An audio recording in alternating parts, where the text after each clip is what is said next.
பசியின்மை. சில பேருக்கு பசியே எடுக்காது. பசியின்மைக்கு காரணம் அஜீரணம். அஜீரணத்தால பசி எடுக்காம இருக்கலாம். சில பேருக்கு மன அழுத்தம் இருக்கும். மன அழுத்தத்தால, கவலையால, ஒரு சோகமான சூழ்நிலையால சிலருக்கு பசி எடுக்காம இருக்கும். உடல் உஷ்ணத்தால உஷ்ணம் அதிகமாச்சுன்னா பாடி ஹீட் அதிகமாயிடுச்சுன்னா, சில பேருக்கு பசி எடுக்காது. சில பேருக்கு ஃபீவர் காய்ச்சல் இருந்தா ஏதாவது தொற்று இன்ஃபெக்ஷன் எதா ஆயிருந்தா பசி எடுக்காது. விட்டமின் டெஃபிஷியன்சி அதாவது அ விட்டமின் குறைபாடுகள் இருந்தா, ஜிங்க் குறைபாடுகள் இருந்தா சில பேருக்கு பசி எடுக்காது. சில பேருக்கு மலச்சிக்கல் இருக்கும். மலச்சிக்கல் இருக்கிறவங்களுக்கு பசி எடுக்காது. சில பேருக்கு தூக்கம் வராது. நைட் ஃபுல்லா தூங்க மாட்டாங்க. தூக்கமின்மை இருக்கிறவங்களுக்கு பசி வராது. சில பேர் ஒரு நாளைக்கு 6 டீ, 8 டீ, 10 டீ, 15 டீலாம் சாப்பிடுவாங்க. அதிகப்படியாக டீ, காஃபி சாப்பிட்றவங்களுக்கு இந்த பசி இருக்காது. சில மருந்து மெடிசின் எடுத்துக்குவாங்க. சில மெடிசின் எடுத்துக்கும்போது, அதோடைய சைடு எஃபெக்ட்டா சில பேருக்கு பசி இல்லாம இருக்கும். கல்லீரல் பிரச்சனை, குடல் சார்ந்த பிரச்சனை இருந்தா பசி எடுக்காதுன்னு வச்சுங்களேன்.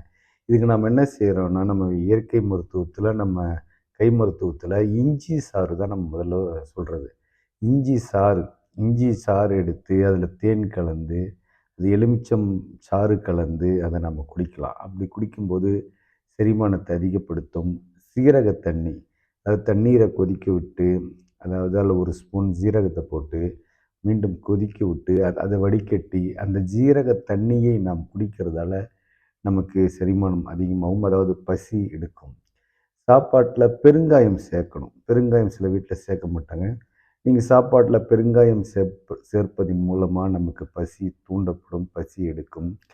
நெல்லிக்காய் நெல்லிக்காய் தோப்பு நெல்லிக்காய் சொல்கிறோம்ல, பெரிய நெல்லிக்காய். அந்த நெல்லிக்காய் ஜூஸ் போட்டு சாப்பிட்லாம். இல்லை அது ஊறுகாயா, உப்பு குறைவா ஊறுகாயா, இல்லை தொக்கு செஞ்சு அதை சாப்பாட்டில் பிசைஞ்சு சாப்பிடுவதன் மூலம் நமக்கு பசி எடுக்கும். இந்த நெல்லிக்காய் சாப்பிடும்போது உடல் சூடு நமக்கு குறையும். அதனால் குறையும். புதினா சேர்த்துக்கலாம். புதினா துவையலாக அரைப்பாங்க. புதினாவை துவையலாக அரைச்சி அதை வெறும் சாதத்தில், சுட சாதத்தில் போட்டு அதை பிசைஞ்சு சாப்பிடுவதன் மூலம் நமக்கு பசியை தூண்டும், பசி எடுக்கும். நம்ம என்னதான் சாப்பிட்டாலும் சாப்பிட்டு முடிஞ்சபோது மோர் சாப்பிடணும். இல்லை தயிர் மோர் சாப்பிடுவாங்க.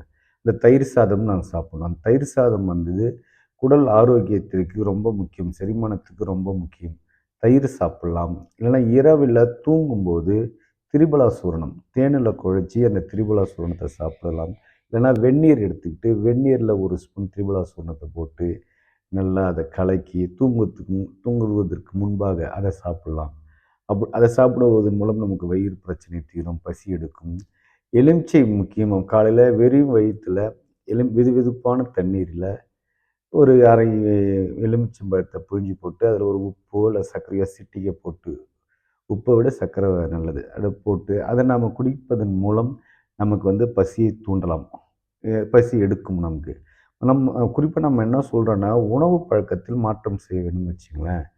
ரொம்ப சூடான பொருட்களை சாப்பிட்றது, ரொம்ப குளிர்ச்சியான பொருட்களை சாப்பிட்றது, காரமான பொருட்களை சாப்பிட்றது, மசாலா அதிகமான இருக்கிற பொருட்களை சாப்பிட்றது, அன்டைமில் சாப்பிட்றது, ஒரு 11 மணிக்கே காலைல சாப்பாடு சாப்பிட்றது, ஒரு 4 மணிக்கா மதிய சாப்பாடு சாப்பிட்றது, நைட்டு 11 மணிக்கு இரவு சாப்பாடு சாப்பிட்றது, சாயந்தரம் 4 மணிக்கா மதிய சாப்பாடு சாப்பிட்றது, நேரங்கெட்டு நேரம் சாப்பிட்றது, தண்ணி கம்மியாக குடிக்கிறது, இதெல்லாம் இதெல்லாம் ஆரம்பம். இதெல்லாம் செய்கிறதெல்லாம் நம் பசியின்மைக்கான ஆரம்பம். அதெல்லாம் களையணும். அதெல்லாம் நம்ம நிறுத்தணும். குறிப்பாக நம்ம இந்த ஜங்க் ஃப்ரூட் சாப்பிட்றது, டீ காஃபி சாப்பிட்றது, மன அழுத்தம் வந்துச்சுன்னா ஒரு யோகா, ஒரு தியானம் அதேமாரி ஏதாவது சாப்பிட்றது, இதெல்லாம் நம்ம செய்கிறதன் மூலம் நம்ம கண்ட்ரோலில் கொண்டு வரலாம்னு வச்சுங்களேன். உடல் எடை நம்ம கண்ட்ரோலில் வச்சுக்கணும். சில பேர் உடல் எடையை பொறுத்து அவங்க சாப்பிட்ற பொருள் மாறும், பசியின்மை மாறும். நம்ம ஹைட்டு எவ்வளோ, நம்ம வயது என்ன, நம்ம எவ்வளோ உயரம் இருக்கிறோம், நமக்கு என்ன வெயிட் இருக்கணும், அதை கணக்கு பண்ணி நம்ம அதுபடி நம்ம உடல் பருமனை, அதாவது உடல் எடையை நம்ம மெயின்டைன் பண்ணோன்னா அது நமக்கு நல்லதுன்னு வச்சுங்களேன். இதேமாரி நம்ம இந்த இந்த மேற்கொண்ட இந்த வழிமுறைகள்லாம் நம்ம சொல்கிறோம், அதெல்லாம் நீங்கள் ஃபாலோ பண்ணுறோன்னு வச்சுங்களேன். அப்படி ஃபாலோ பண்ணியும் நமக்கு பசி எடுக்கலை, பசியின்மை இருக்குது, பிரச்சனை அதிகமாகிட்டு தான் இருக்குன்னா நம்ம கண்டிப்பாக மருத்துவரை பார்க்கணும். இது நம்ம கை வைத்தியம் கிட்டத்தட்ட 90% சின்ன சின்ன பிரச்சனைகள்லாம் இதிலே சரியாயிடும். மீதி ஒரு 10% ஒரு 10 நாள் ஆகியும் 15 நாள் ஆகியும் இந்த பிரச்சனை தீரலை, கண்டிப்பாக நம் மருத்துவரை பார்க்க வேண்டும். நன்றி.